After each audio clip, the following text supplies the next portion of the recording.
জনাবে মুহাম্মাদুর রাসূলুল্লাহ সাল্লাল্লাহু আলাইহি ওয়াসাল্লাম বলে, আলা কুল্লুকুম রাঈন ওয়া কুল্লুকুম মাসউলুন আন রাঈয়াতিহি।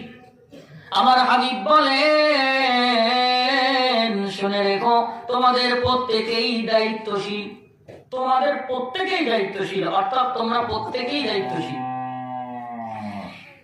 কিয়ামতের ময়দানে এই দায়িত্ব সম্পর্কে তোমাদেরকে জিজ্ঞাসা করা হবে, তুমি তোমার কতটুকু দায়িত্ব পালন করেছো। তোমার অধীনস্থদের মধ্যে যারা রয়েছে তাদের দায়িত্ব, তোমার বাবা সন্তানের দায়িত্ব পালন করবে, মা সন্তানের দায়িত্ব পালন করবে।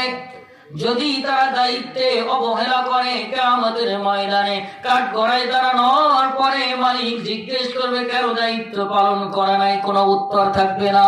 কোনো উত্তর থাকবে?